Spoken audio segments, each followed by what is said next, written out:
friends, welcome back to my channel. Today I am giving you a very experimental build and one that I had in my mind for a while. We are recreating a location of a very popular old-time classic and recreating the Munchkin Land from The Wizard of Oz. I made this for the fun of it and also to push my limits, but I am very excited to also bring you along with the process of how this was made. I immediately thought of The Wizard of Oz when I first saw the tulip flowers, and while this was a fun way to showcase the tulip themed items in the shop, it won't be my last build to use these items, so stick around for some more inspo. If you would like to see how this was made though, then keep on watching.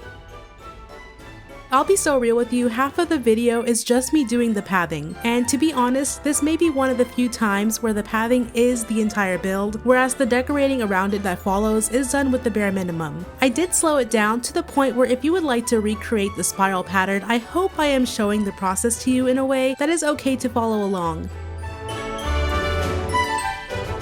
This part took maybe 4 different tries, but basically I work on the outline of the spiral and I fill it in as I go, so working in small chunks really worked for me. I am using the golden bumblestone path, which can be a grind to get if you have Eternity Isle. There is technically a golden brick road path, however it is so metallic that it basically looks dark in most times of the day, so I felt that this was the closest to actually looking like the yellow brick road, and maybe this can just be called the Bumble Brick Road.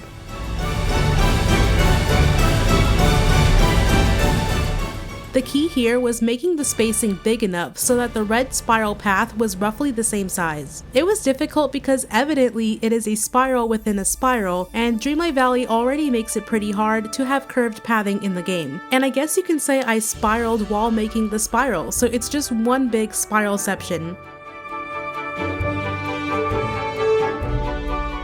I go a bit slow because originally I was trying to follow a spiral pattern online, but the reference was so low quality that I began to just eyeball it.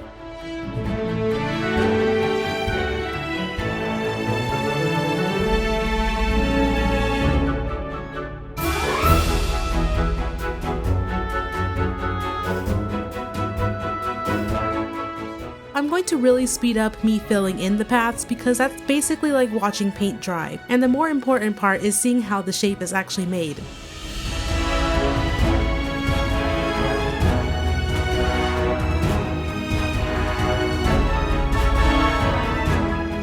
When eyeballing it, I found that the best thing to do was to make sure the size was close to being consistent without making it too big or too narrow. I also knew how to curve the paths based on whether it looked too boxy or too caved in. And actually, I did not make this with the diagonal pathing, this is just the normal pathing structure that we've been having in this game.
Now to end the yellow brick road, I have it go straight to the right, but it looked awkwardly straight if you know what I mean. So I make it a bit windy, just building it up on one end like a step pyramid and then subtracting the same amount in the bottom to create the curves.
This next part was much easier. I used the main street pathing because again that's the closest that we have to a red brick road. And the initial part is actually really easy because I fill in the empty spaces that we left on the inside.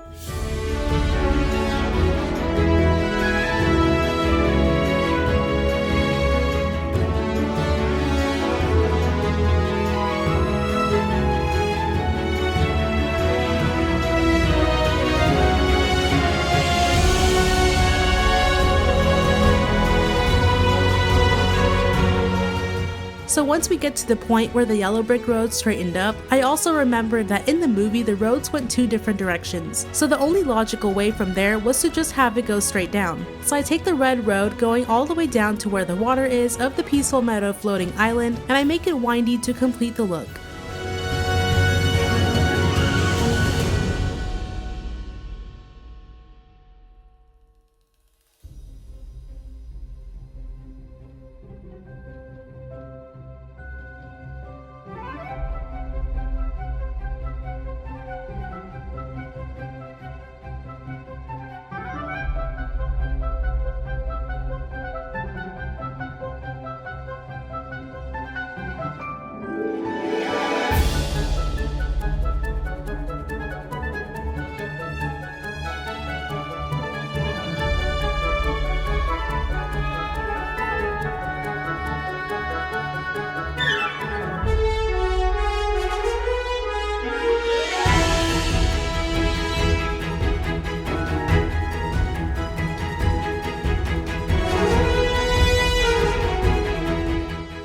That is the most difficult part of this build. The rest of the video is going to be quite easy. In the bottom of the island, I create several rows of the tulip field beds. These are surprisingly pricey per piece, so I guess you better get those pumpkin farms busy. It's really reminiscent of the tulip fields in the movie and even in the Wicked movies as well, which I'm very obsessulated with.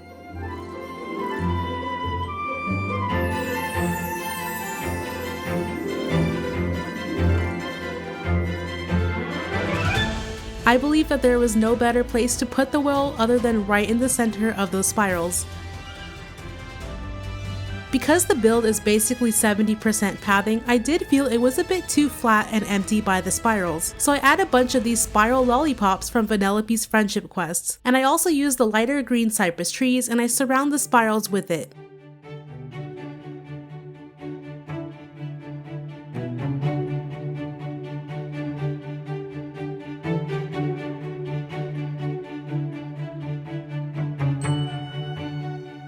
Add in some more foliage to the tulip fields using the dark green cypress trees and Mythopia bushes, and I will also be using some of those maple trees that we have in the base game. You can cycle through the tree to get 3 different sizes, so I use the smaller one for here. Now for the building, I used the main house skin that we got with the Tulip Town set right in the center and layer big maple trees in the back. I also add 2 bell towers on either side, and we don't really have many buildings that give Munchkin, but these are colorful enough to pass the vibe. The set also comes with windmills, and I used the pink ones on either side for some color variation.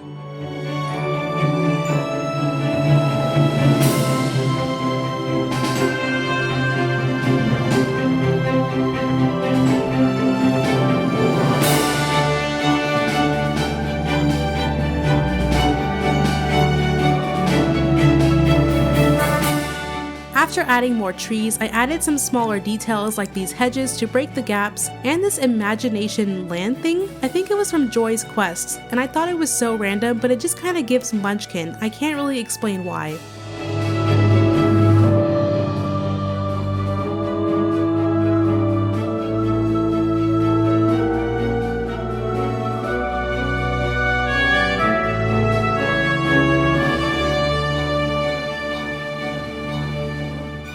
I use more curved tulip pieces just for some circular accents, and I add in some more foliage and these 2 rainbows for the true Wizard of Oz fashion of it all. Once that's done, everything underneath gets filled with the natural rock path.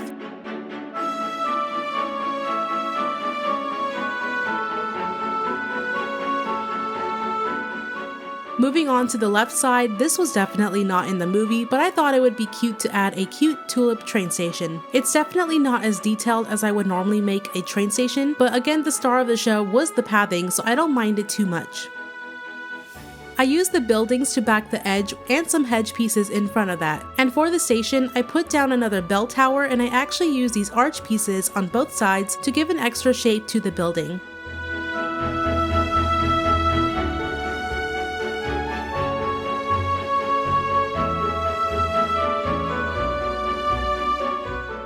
I used the new critter house tree, the one with the pink leaves, just to add some more vibrant colors, and then I put the train tracks where the arch is, of course pairing it with Tiana's streetcar from the Dapper Delight Star Path.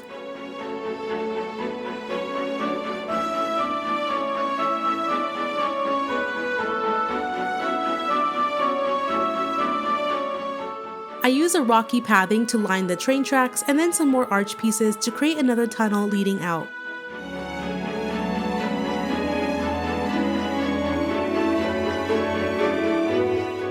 This part here is just filler, but I use more tulip pieces, and I actually start to introduce some Pixie Acres buildings because it is not only colorful, but it could potentially pass off as Munchkin Land-esque buildings. Basically, it's just very whimsical looking. Once more, I add the natural rock path, and I actually added in some benches just to make a seating area for the train station.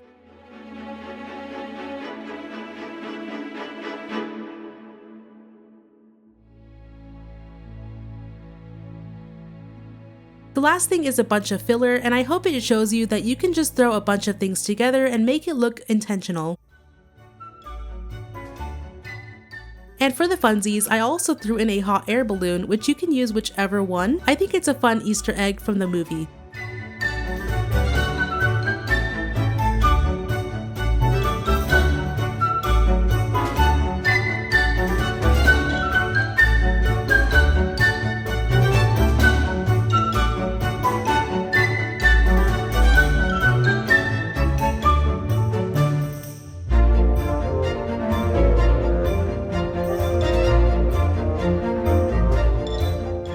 With all the other decorations, I also liked using the natural pergolas that we recently got from the premium shop, and it's a nice break from all the repetitive items that we use, and I think it blends well. But once you have finished adding those buildings in, and of course the path underneath it, that is the final build.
Thank you all for watching the speed build and the walkthrough. I hope you enjoyed the process of me turning my floating island into something inspired by one of my favorite movies of all time.